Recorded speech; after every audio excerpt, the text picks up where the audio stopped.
Dahil sa ang bilis ng panahon, ilang araw na lang matatapos ng school year 2023-2024. Pangapat akong lumating sa venue kung saan magaganap ang seminar at nakita ko pa na nag-ayos pa sila ng sound system. Ito pala ay sa Maranding Central Elementary School. Siyempre, pag ganitong gathering, magsisimula talaga ang programa sa pamamagitan ng pag-awit ng ating pambansang awit, susunod nito ng pagdarasal, roll call of attendance, welcome address, at siyempre, meron ding mga inspirational talk. Siyempre, hindi rin malilimutan ang energizer para hindi antukin yung mga teachers. Kagaya nito, ito nga pala ang mga school heads, principals at supervisor. Hindi rin sila pahuli sa mga pag-energize.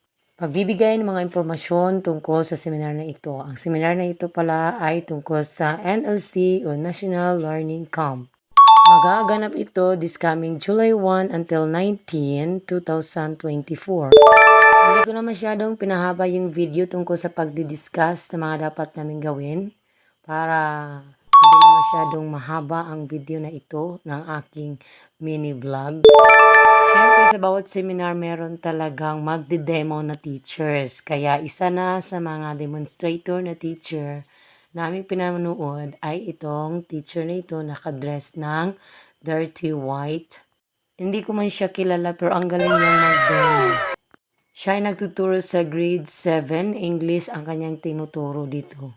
Sige, pakinggan natin ang kanyang munting pagdademo sa atin lahat. As I can see, you are enjoying the activities. Tomorrow I will prepare many materials so that you can enjoy all the activities. So for today, it was O, di ba ang galing niya? Sa pagsasalita pa lang, magaling na siyang magturo.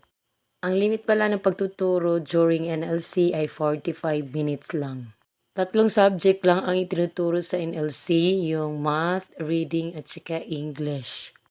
Isang buwan lang yata ang pahinga ng mga teachers kasi magsisinimula na naman sa July 1 hanggang 19 itong programa na ito. Ito naman ang pangalawang demonstrator namin. Tinuturo niya ay elementary sa grade 1. Hindi ko na pahabain pa ang video ito kasi masyadong mahaba na ang oras. Bali, dalawa silang nagde-demo, isa sa high school at saka isa naman sa elementary.